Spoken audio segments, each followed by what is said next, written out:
الحمد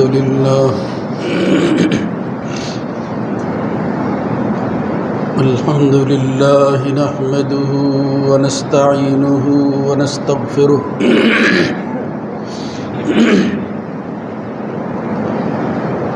ونعوذ بالله من شرور أنفسنا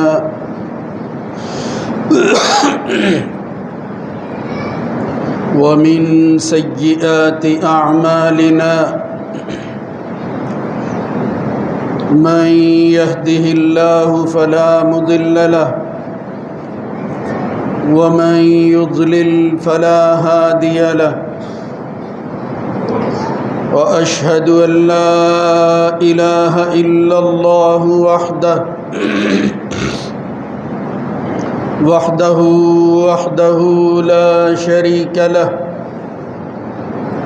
وأشهد أن محمدًا عبده ورسوله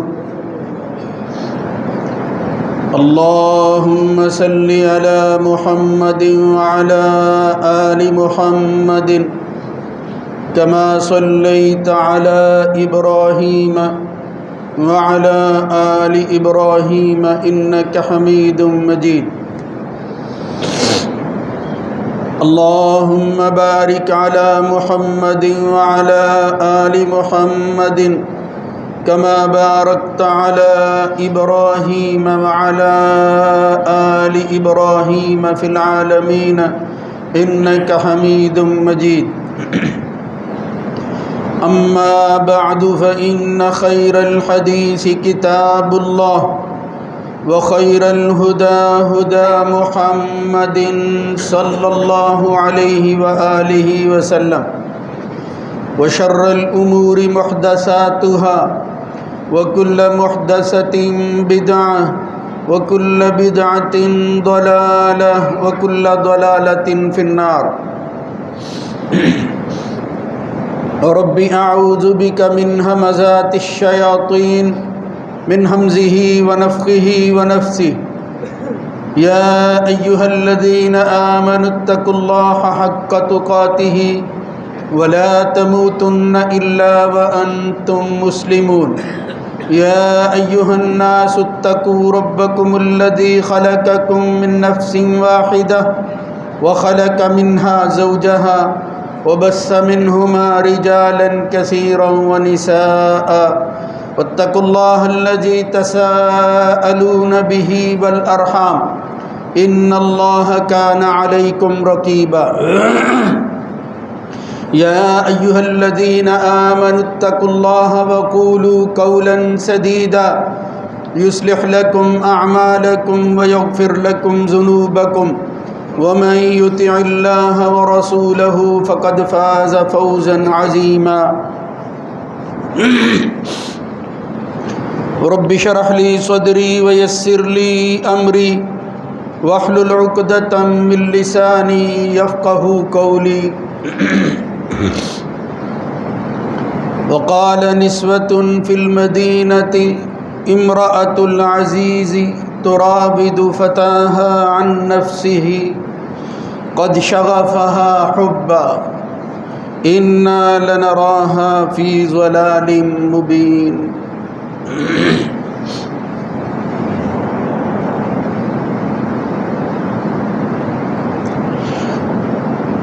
شہر کی عورتیں کہنے لگی کہ عزیز کی بیوی نے اپنے نوجوان کو اس کے نفس اور اس کی جان سے برگلا لیا ہے اور اسے مائل کر لیا ہے حد سے زیادہ اپنی محبت میں۔ بلا شبہ ہم اسے دیکھتے ہیں کہ وہ کھلی گمراہی میں ہے۔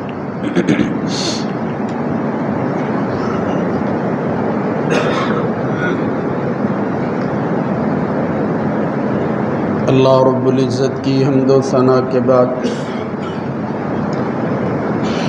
درود و سلام سید الرسل خاتم النبیین جناب محمد الرسول اللہ صلی اللہ علیہ وآلہ وسلم کی ذات گرامی پر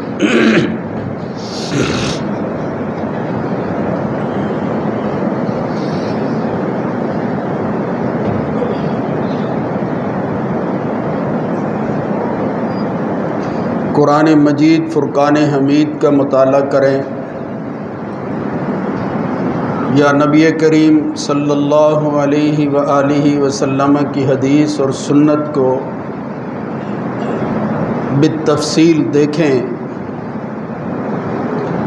تو یہ بات عیاں ہے کہ اللہ اور اس کے رسول نے لوگوں کی ہدایت، رہنمائی، ان کی خیر خواہی اور بھلائی کے لیے جو دین اور شریعت نازل کی ہے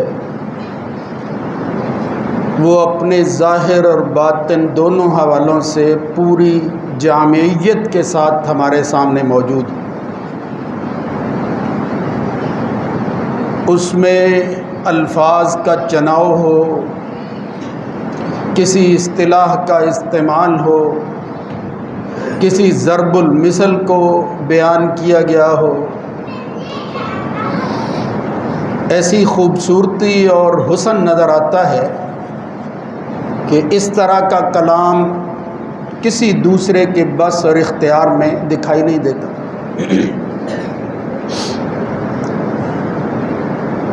مگر ہم اپنی عمومی زندگی میں مشاہدہ کرتے رہتے ہیں کہ دیگر باتوں کے ساتھ ساتھ انسان نے اپنی تسکین کے لیے جو اسلوب وضع کیا ہے وہ اپنے طور پر سمجھتا ہے کہ مجھے اس قرآن و سنت پر اور اس کے الفاظ و معانی پر اکتفا کرنے کی بجائے اپنی عقیدت کے اظہار میں آگے بڑھنا چاہیے، اور جسے وہ سمجھتا ہے کہ یہ چیز، یہ لفظ اور اس کا اظہار اس طرح ہونا چاہیے جس طرح وہ چاہتا۔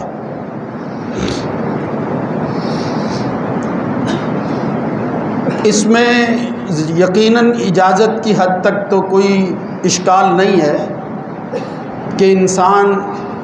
اپنے جذبات کا اظہار کر سکتا ہے ان حدود کے اندر رہتے ہوئے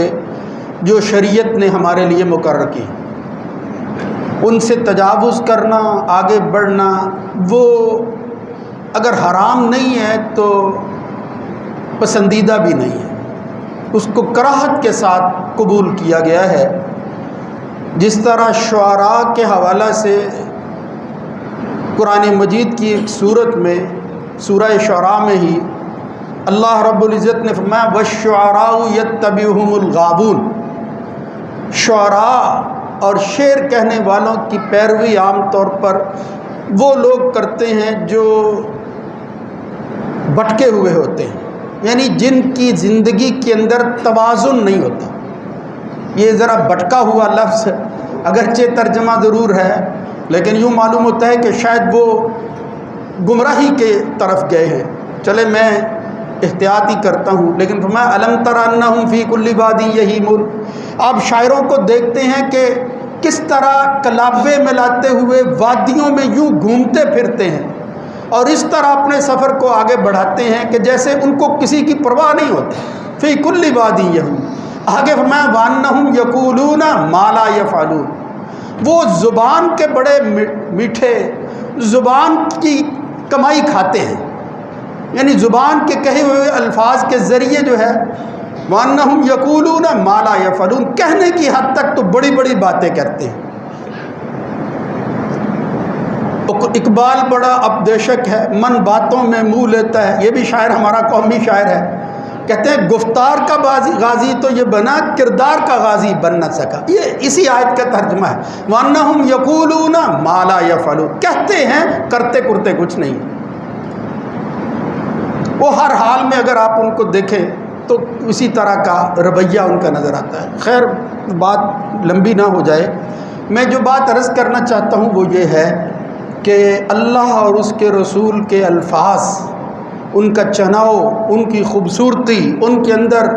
موجود جامعیت وہ کمال کی ہے، یعنی اس کا مقابلہ آپ دنیا کی کسی بھی چیز کے ساتھ کریں تو اس کی برتری آپ کو دکھائی دے گی۔ محمد الرسول اللہ صلی اللہ علیہ وسلم کی تو صفات میں سے ایک صفت ہے اعطیت جوامع الکلم، میں جامع کلمات عطا کیا گیا ہوں۔ لفظ کا تھوڑے ہی ہوتے ہیں مگر ان کے اندر معنی جو ہیں ان کے دریا جو ہے وہ کوزے میں بند کیے ہوتے ہیں۔ یہ محمد الرسول اللہ صلی اللہ علیہ وسلم کی خوبی ہے۔ قرآن مجید میں اس کا خاصہ ہے، اختصار ہے اس کے اندر، ایک بات ہوتی ہے لیکن اس بات کے اندر پورے کا پورا عنوان موضوع وہ سمٹا ہوا ہوتا ہے، کوئی شک نہیں اس میں۔ مگر میرے بھائیوں، جب ہم اپنے جذبات کی بات کرتے ہیں اور پھر اس کو وابستہ کرتے ہیں محمد الرسول اللہ صلی اللہ علیہ وسلم کے ساتھ اور اپنے تعلق کی معراج پر پہنچنے کی کوشش کرتے ہیں تو پھر ہم انسانی جذبات کا شکار ہو جاتے ہیں۔ وہ چیز جس کو غلوف کہا گیا تھا وہ اختیار کر لیتے ہیں، جس کو اختیار کرنے سے منع کیا محمد الرسول اللہ صلی اللہ علیہ وسلم نے۔ ان میں سے ایک بات یہ ہے، عام طور پر ہم حضور کی نسبت سے جب اپنے اس تعلق کو مزید آگے بڑھاتے ہیں جو تعلق ایک امتی کا ایک نبی کے ساتھ ہے اور نبی کے حقوق میں سے ایک حق ہے، تو پھر ہم کہتے ہیں کہ ہم اپنے نبی کے عاشق ہیں، عشق رسول کا دم بھرتے ہیں۔ اور پھر وہی بات، یہ شاعر تو حد سے ہی تجاوز کر، نگاہ عشق و مستی میں وہی اول وہی آخر۔ یہ عشق و مستی کی منزل جو ہے وہ اسی طرح کی ہوتی ہے، کوئی خدا اور رسول کو ملا کر وہی اول وہی آخر، وہی قرآن وہی فرقان وہی یاسین وہی طٰہٰ، یعنی دیکھو جذباتیت تو اخیر ہے اس کے اندر، مگر اس جذبات کے ساتھ دانائی، بصیرت، ہوش مندی، عقل کا تقاضا کیا ہے، دین کیا سکھاتا ہے، وہ ویسے جواب دیتے ہیں آپ عقل کو لیے پھرے۔ عقل تو دھوکے کھاتی رہتی ہے، ہاں عقل سے مراد سمجھ کی میں بات کر رہا ہوں، دانائی اور بصیرت کی بات کر رہا ہوں۔ اس عقل کو غالب کر کے میں حاکم جو ہے وہ شمار نہیں کر رہا، کہتا ہوں اس کا استعمال اللہ رب العزت نے یہ نعمت دی ہے، اس کے حوالہ سے جو بات کر رہا ہوں۔ اس لیے فرمایا کہ اس پوری شریعت اسلامیہ کے اندر اس عقیدت کے اظہار میں انسان جہاں تک پہنچا ہے اور ہر ممکن کوشش کرتا ہے کہ میں عشق کی منزلوں کو طے کر رہا ہوں، پوری شریعت کے اندر اہل علم سے لے کر سوائے چند صوفیاء کے اور شعراء کے یہ عشق کا لفظ ذات رسول اور خدا کے متعلق کبھی کسی نے استعمال نہیں کیا۔ پورے قرآن مجید کے اندر جگہ جگہ آپ ڈھونڈ لیں، ابھی جو میں نے آیت پڑھی ہے آپ حیران ہو رہے ہوں گے کہ یوسف علیہ السلام کے واقعہ کا کیا تعلق ہے جو میں اس وقت آیت پڑھ رہا ہوں۔ میرا اصل میں مقصود یہ تھا کہ اگر یہ عشق کا لفظ اللہ رب العزت کسی جگہ استعمال کر کے اظہار کرتا، ہماری اپنی سوچ ہے، تو سب سے بہتر یہ موقع تھا کہ عزیز مصر کی بیوی جو ہے وہ کس طرح یوسف علیہ السلام پر فریفتہ ہو گئی تھی، وہ عشق تھا، یعنی وہ میلان قلبی جس میں خواہش نفس داخل ہوتی ہے۔ میں پوری ذمہ داری سے احتیاط کے ساتھ یہ لفظ بول رہا ہوں، عشق وہ میلان ہے جو دوسرے کی طرف ہوتا ہے، محب کا محبوب کی طرف وہ جھکاؤ جس کے اندر اس کی نفسانی خواہش جو ہے وہ غالب آتی ہے، اس کو عشق کہتے ہیں۔ میرے نبی کے ساتھ امتی کا یہ تعلق نہیں، اس میں کوئی شک نہیں ہے کہ محمد الرسول اللہ صلی اللہ علیہ وسلم اپنے ظاہر اور باطن کے اعتبار سے، اپنی صورت اور سیرت کے اعتبار سے بے مثل تھے، یہ ہمارا عقیدہ ایمان کا حصہ ہے۔ کوئی ذات رسول جیسا ظاہری طور پر بھی نہیں تھا، باطنی طور پر تو تصور بھی نہیں کیا جا سکتا، لیکن پھر بھی یہ عشق کا استعمال، عاشق ہونا، کسی صحابی کا یہ کہنا کہ میں آپ کا عاشق ہوں، اگرچہ منزلیں بعض دفعہ بہت آگے چلی جاتی ہیں، وہ قرآن و سنت میں استعمال نہیں ہوا، اس لیے کہ اس کے اندر وہ جو ایک ایسی علائش شامل تھی اس کی وجہ سے بظاہر یہ نظر آتا ہے اللہ رب العزت نے جو ہے وہ ہمیں محفوظ رکھا ہے کہ عشق نہیں، ایک ایسی چیز کی نسبت کرو حقوق رسول میں جو جزو ایمان اور واجبات ایمان، واجبات ایمان۔ اصل المقصود کیا ہے انسان کا؟ اللہ سے محبت کرنا، یہ انواع العبادہ میں سے ایک عبادت کی قسم ہے، اللہ سے محبت عبادت کی قسم ہے، مگر یہی تعلق جب محمد الرسول اللہ صلی اللہ علیہ وسلم سے ہو، محبت کا تعلق ہو، واجبات ایمان میں سے ہے، تکمیل ایمان کا ذریعہ ہے، ورنہ انسان جو ہے وہ مومن نہیں ہو سکتا۔ لیکن اس کو ہم اصل الاصول یہ کہیں کہ پھر اگر یہ حاصل ہو جائے اس کے بعد کسی ایمان کی ضرورت نہیں ہے، تو پھر یہ مسئلہ جو ہے وہ سمجھ نہیں آئے۔ محمد الرسول اللہ صلی اللہ علیہ وسلم بیان کرتے ہیں، حضرت انس اس کو روایت کرتے ہیں، صحیح بخاری اور مسلم کی روایت ہے، رسول اللہ صلی اللہ علیہ وسلم نے فرمایا، لوگو لا یؤمن احدکم، تم مومن نہیں ہو سکتے، ایمان بچانا ہے یا ایمان بڑھانا ہے، یہ اس دنیا کے اندر سب سے بڑی خواہش ہونی چاہیے انسان کی اور کلمہ گو کی، کہ ایمان جو ہے اس کی تازگی، اس کی تجدید کیسے ہوتی ہے، اس میں بڑھوتری اور اضافہ کیسا ہوتا ہے، یہی کام آنے والی چیز ہے، یہی بنیاد ہے، اور عمل تو پتہ نہیں اللہ کے ہاں قبول ہونے ہیں یا نہیں، اور عملوں پر بھروسہ بھی نہیں ہے، لیکن اس ایمان کو بنیاد ضرور بنانا ہے۔ اس لیے محمد الرسول اللہ صلی اللہ علیہ وسلم نے فرمایا، لا یؤمن احدکم حتی اکون احب الیہ من والدہ وولدہ والناس اجمعین، مومن کوئی ہونا چاہتا ہے، ایمان کا تقاضا یہ ہے کہ میں اس کی اولاد اور اس کے ماں باپ سے زیادہ اس کے لیے محبوب ہو جاؤں، مجھ سے محبت وہ ماں باپ سے بڑھ کر ہو۔ قرآن مجید میں اللہ رب العزت نے جس طرح بیان فرمایا، بڑھ کر ہو، احب الیکم کے لفظ، یہ نہیں ہے کہ صرف محبت ہو انسان کو، یعنی یہ بھی دوسری محبتوں کی طرح کی ایک محبت ہے۔ دوسری محبتیں فطری محبت ہے، باپ کو بیٹے کے ساتھ ہوتی ہے، ماں کو بیٹے کے ساتھ ہوتی ہے، بیٹے کو ماں کے ساتھ ہوتی ہے، بھائی بہنوں کے ساتھ، یہ فطری محبت ہے، یہ اختیاری محبت نہیں ہے۔ اس اختیار کو وَرَبُّكَ يَخْلُقُ مَا يَشَاءُ وَيَخْتَارُ مَا كَانَ لَهُمُ الْخِيَرَةُ سُبْحَانَ اللَّهِ وَتَعَالَىٰ عَمَّا يُشْرِكُونَ، یہ اختیار کرنا پڑتی ہے، اس لیے کہ اس کا تعلق ایمان کے ساتھ ہے۔ اس کی وجہ سے تمہاری نیکیوں میں اضافہ ہوتا ہے، برائیاں کم ہوتی ہیں، تمہیں قرب نصیب ہوتا ہے کسی کا، اور یہ قرب مطلوب ہے، یہی مقصود ہے، اس قرب کی تلاش ہے ہمیں، وہ قرب جو اس دنیا میں ایمان کی وجہ سے قائم ہوگا، ایک وقت آئے گا کہ اس قرب کا نتیجہ ہمیں دکھائی دے گا۔ اللہ رب العزت قرآن میں فرماتا ہے، کل ان کان آباؤکم و ابناؤکم و اخوانکم و ازواجکم و عشیرتکم، سب دنیاوی فطری رشتے جتنے تھے، یعنی جن کے ساتھ بغیر تکلف کے صرف رشتوں کی وجہ سے تعلق ہوتا ہے، محبت ہوتی ہے، وَأَمْوَالٌ اقْتَرَفْتُمُوهَا، اور ان سے وابستہ جتنی چیزیں محبوب ہیں، وَتِجَارَةٌ تَخْشَوْنَ كَسَادَهَا، کبھی یہ گمان بھی نہیں ہوتا یار یہ تجارت، یہ میرا مال کم نہیں ہونا چاہیے، وَمَسَاكِنُ تَرْضَوْنَهَا، یہ بنائی ہوئی بلڈنگ، احب الیکم من اللہ ورسولہ، یہ ساری چیزیں تمہارے باؤ داج سے لے کر تمہارے مسکن اور تمہارے رشتوں اور نسبتوں کے اور تعلقات کے ساتھ ساتھ، یعنی یہ جتنی بھی نسبتیں اور تعلقات ہیں، یہ جو بھی رشتہ داری ہے تمہاری، نام لے لے کر اللہ رب العزت نے فرمایا احب الیکم، ان سے محبت ضرور ہے، لیکن اگر یہ محبت غالب آ گئی، یہ بڑھ گئی اس محبت سے، من اللہ و رسولہ و جہاد فی سبیلہ، جو اللہ اور اس کے رسول اور جہاد فی سبیل اللہ سے محبت ہے، تو پھر کیا ہے، وَتِجَارَةٌ تَخْشَوْنَ كَسَادَهَا وَمَسَاكِنُ تَرْضَوْنَهَا أَحَبَّ إِلَيْكُم مِّنَ اللَّهِ وَرَسُولِهِ وَجِهَادٍ فِي سَبِيلِهِ، ہوگا کیا، یعنی یہ کیا ہے اگر ایسا ہو جائے، جو کہ ہو سکتا ہے کسی کا، فَتَرَبَّصُوا،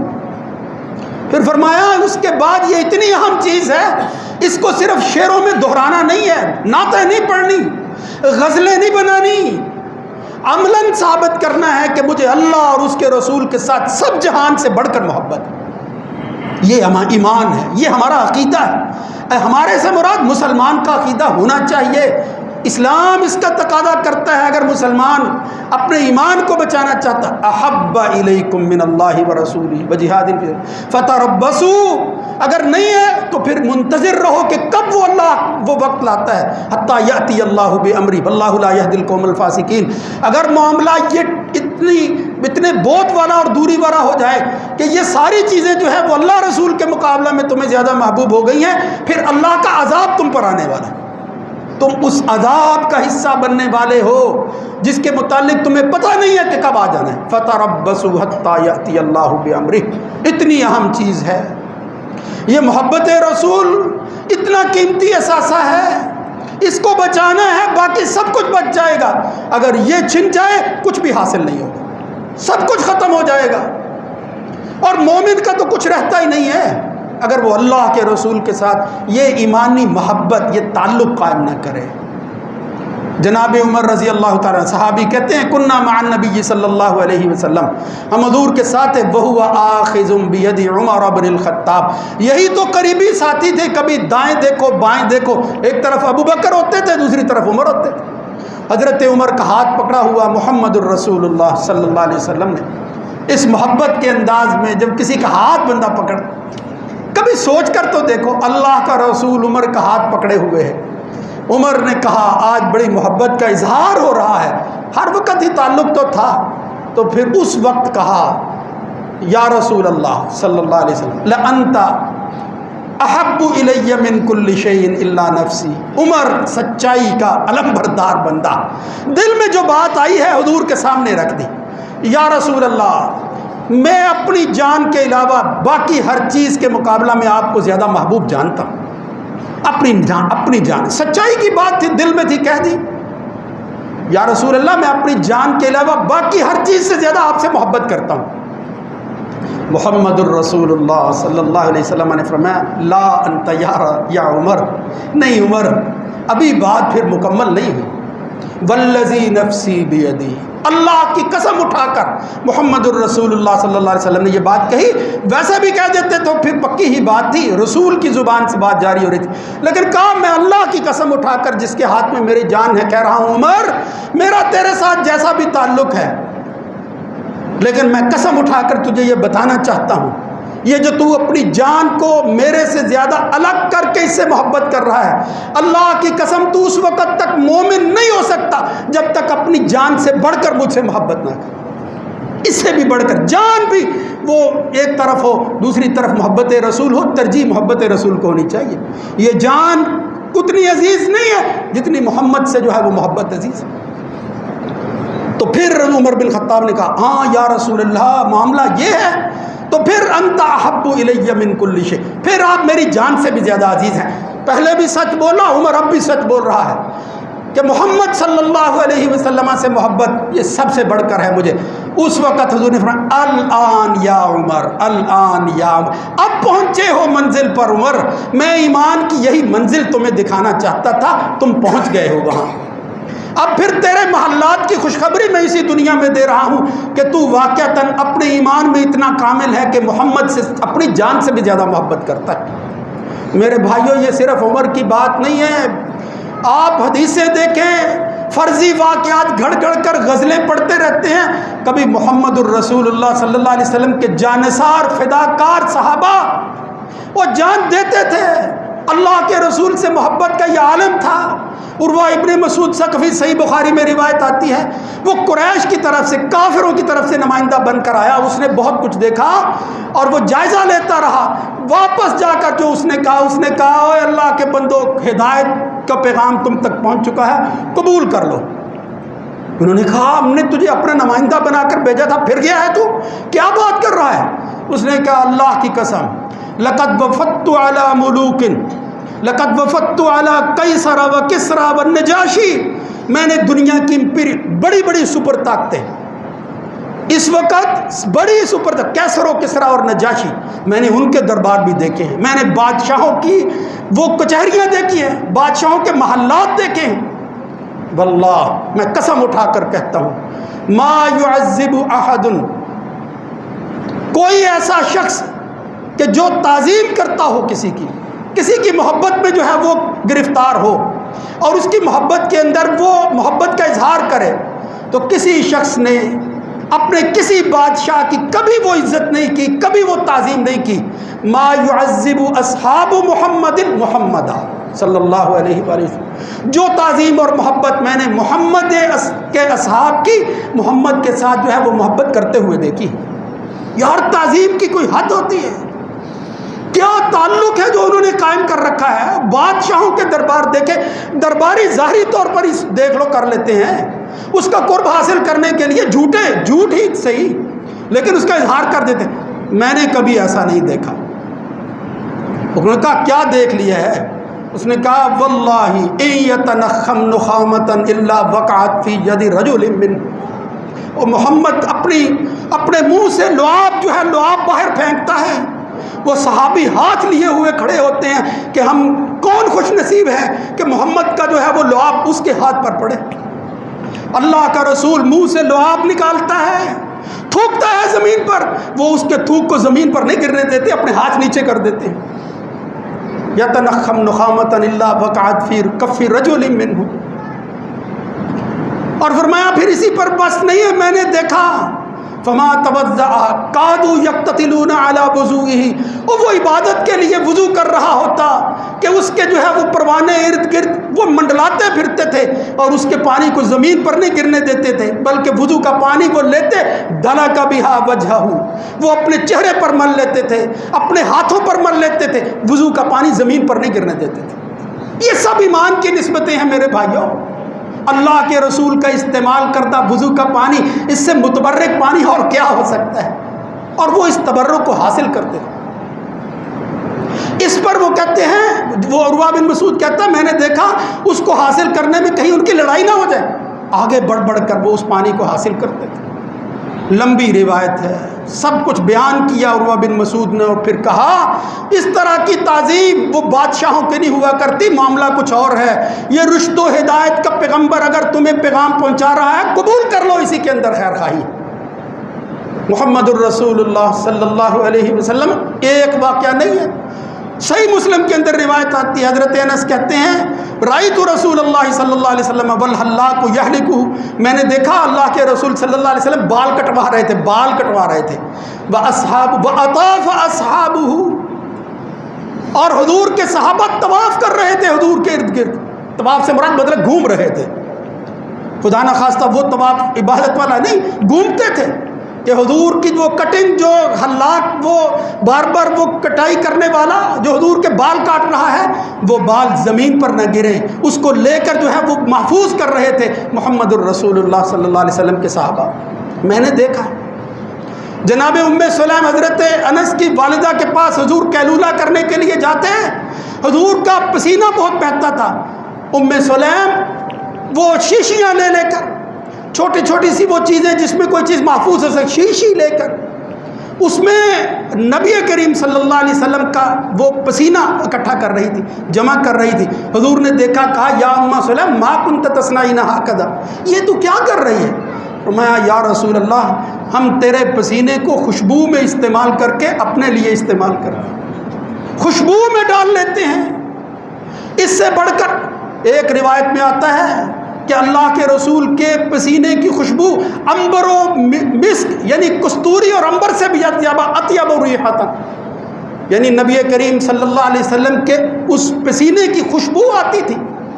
جس کو دوسری خوشبو میں استعمال کر کے غالب خوشبو حضور کے پسینے کے. خوش قسمت تھے وہ لوگ جن کو یہ خوشبو نصیب تھی. اور پھر اسی روایت میں صحیح مسلم میں آگے تو لفظ ایک جگہ یہ آتے ہیں کہ ہم اپنے بچوں کو دے دیتے ہیں برکت کے طور پر، یہ بڑے تو خوشبو رسول کے اندر آگے بڑھے،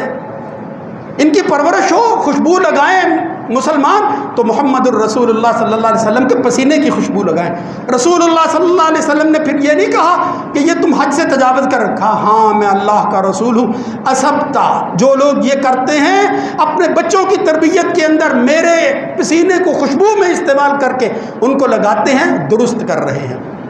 میرے بھائیوں اس پر اکتفا کر لو، محض تانے نہ دو یہ فلاں مسجد سے آنے والی آواز یہ گستاخی کی آواز ہے، ہمارے ایمان کا جزو لازم ہے. ہم اپنے آپ کو مومن نہیں کہہ سکتے، ہمارا ایمان جو ہے وہ خدا نہ خواستہ بالکل قائم نہیں رہ سکتا. میں اپنے ایمان کی بنیاد یہ ٹھہراتا ہوں کہ دنیا اور اس کی ہر چیز جو ہے وہ اس کے مقابلہ میں محمد الرسول اللہ صلی اللہ علیہ وسلم کی محبت سب سے زیادہ ہونی چاہیے.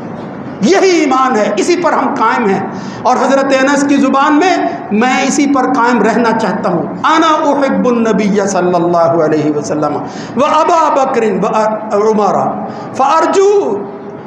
حضرت انس کہتے ہیں میں محمد سے محبت کرتا ہوں، ابو بکر و عمر سے محبت کرتا ہوں، اور مجھے امید ہے کہ انا اکون معہم بحبی ایاہم، کہ میں اپنی محبت کی وجہ سے ابو بکر و عمر اور محمد الرسول اللہ صلی اللہ علیہ وسلم کے ساتھ ہوں گا قیامت کے دن۔ وَإِن لَّمْ أَعْمَلْ بِأَكْثَرِ أَعْمَالِهِمْ، اگرچہ میرے اعمال ابو بکر، عمر اور حضور سے بڑھ کر نہیں ہو سکتے، عاجزی اپنی جگہ ویسے بھی نہیں ہو سکتے، فرمایا میرے عمل ایک طرف، کوئی مقابلہ نہیں ہے ان شخصیات کے ساتھ میرے عملوں کا، میں اپنے عملوں کی وجہ سے نہیں کہہ رہا، لیکن یہ جو محبت کا تعلق ہے اس کی وجہ سے میں اب اعلان کرتا ہوں کہ جب اللہ رب العزت محبت کی بنیاد پر فیصلے کریں گے، اور اس کا جزو لازم کیا ہے؟ یہ محبت، اور اس کی بنیاد ہے ایمان، تو اس ایمان کی وجہ سے میں محمد اور ابو بکر و عمر کے ساتھ ہوں گا، میں انہی کے ساتھ رہنا چاہتا ہوں۔ ایک شخص آیا ربیعہ بن کعب، حضور کا خادم تھا، رات گزاری حضور کے ساتھ، حضور کا پانی جو ہے وہ وضو کا وہ ساتھ ساتھ دے رہا تھا، دوسری حاجت کی چیزیں ساتھ ساتھ لے کر جا رہا تھا۔ اسی کے اندر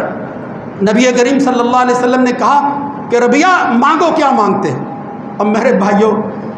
ہم بھی اس طرح کی باتیں کرتے ہیں، حضور سب کچھ دیتے ہیں، غور کرو صحیح مسلم کی روایت ہے، ربیعہ کہتا ہے کہ حضور نے کہا مانگو، میں نے کہا یا رسول اللہ میں آپ کی مرافقت، اسألک مرافقتک فی الجنہ، میں چاہتا ہوں جنت میں آپ کا ساتھ نصیب ہو جائے، جس طرح یہاں رات گزار رہا ہوں آپ موجود ہیں، جنت میں آپ کا تو بڑا اعلیٰ مرتبہ اور درجہ ہوگا، میں آپ کی مرافقت چاہتا ہوں۔ محمد الرسول اللہ صلی اللہ علیہ وسلم نے کیا کہا اس کی تفصیل پھر بیان کریں گے، بس اشارہ سمجھ لو میرے بھائیوں، یہ صرف دعوے اپنی جگہ، مگر اگر یہ دعوے ایمان کے بغیر ہیں، ایمان نہیں ہے اور ایمان کو تم لٹا چکے اور اس کے بعد جو ہے وہ دعوے کتنے بھی کرتے رہو، محمد الرسول اللہ صلی اللہ علیہ وسلم کہیں قیامت کے دن جو ہے وہ رخ نہ پھیر لے۔ اس صحابی ربیعہ بن کعب نے جب حضور نے خود کہا ربیعہ مانگو، کیا مانگتے ہو، بار بار کہا کہ کیا اور کیا مانگتے ہو، فرمایا یا رسول اللہ آپ کا ساتھ مانگتا ہوں، تو پھر کہا نبی کریم صلی اللہ علیہ وسلم نے وہ کیا تھا، فرمایا فَأَعِنِّي عَلَىٰ نَفْسِكَ بِكَثْرَةِ السُّجُودِ، پھر تو اپنی جان پر مشقت محنت کر کے کثرت کے ساتھ سجدے کیا کر، میں اللہ سے تیرے لیے اپنی موافقت اور مرافقت مانگ لوں گا، اور کچھ کیا تو کرو، اور کچھ ایمان کا اظہار تو ہو، اور دعوے کرتے رہنا، اور اگر ماننا کرنے کی بات ہو مخالفت رسول کرو، اللہ کے رسول نے جس چیز سے منع کیا ہے وہ کرو، پھر کو ساتھ نصیب ہوگا۔ ہم اللہ کے رسول کے ساتھ ابو بکر اور عمر کے ساتھ ہوں گے، ساری زندگی ان کی مخالفت کرتے رہے، جو دین اور شریعت وہ دے کر آئے اس کا حلیہ بگاڑنے کی کوشش کرتے ہیں، اور عبادتیں شروع کر دی ہیں۔ یہ روزہ ایک عبادت ہے میرے بھائیوں، تباہ ہوئی ہیں قومیں، اللہ نے مغضوب اور ضال کہا ہے ان کو، اللہ کی نگاہوں سے گر گئی ہیں وہ قومیں جنہوں نے بندگی کے فیصلے اپنے ہاتھ میں لے کر شروع کر دیے تھے، عقیدت تھی ان کے ہاں بھی۔ یہ روزہ خواہ نفلی ہی کیوں نہ ہو، اس کا فیصلہ محمد الرسول اللہ صلی اللہ علیہ وسلم نے کرنا ہے، میں اور آپ نے نہیں کرنا۔ جب آپ یہ فیصلہ ہم کریں گے اس کا مطلب ہے کہ ہم محمد کی بات اور محمد کے فیصلے کو قبول کرنے والے نہیں۔ میرے بھائیوں جذبات اپنی جگہ، لیکن ہوش، عقل، دانائی، بصیرت اس کو نہ گنواؤ۔ یہ ایمان کے بغیر مومن جو ہے وہ صاحب بصیرت ہوتا ہے، وہ دانائی اور بصیرت پر فیصلے کرتا ہے، اور وہ اللہ اور اس کے رسول کے فیصلے ہی دانائی اور بصیرت والے ہیں۔ اللہ رب العزت ہمیں، اگرچہ یہ تلخ باتیں ہیں، یہ کسی کو تانا نہیں ہے، سب سے پہلے ہم اپنے آپ کو اللہ کے حضور پیش کرتے ہیں کہ یا اللہ اپنی محبت نصیب فرما، اور محمد الرسول اللہ صلی اللہ علیہ وسلم کی محبت ہمارے ایمان کا جز بنا دے۔ اے اللہ ہم جس ایمان کے ساتھ زندہ رہنا چاہتے ہیں وہ تیرے نبی کی محبت ہے۔ ہمارے بچپن سے لے کر ہماری زندگی کے آخری لمحے تک اگر کوئی چیز راسخ اور دل کا حصہ اور ہمارے جسم و جان جو ہے وہ بن کر رہے، وہ محمد الرسول اللہ صلی اللہ علیہ وسلم کی محبت ہے۔ اسی کی وجہ سے پھر ہم امیدوار ہیں کہ اللہ رب العزت اپنے اس نبی کی محبت کی وجہ سے ربیعہ بن کعب کی طرح حضور کا ساتھ ہمیں نصیب فرمائے گا۔ اقول قولی ھذا استغفر اللہ لی ولکم۔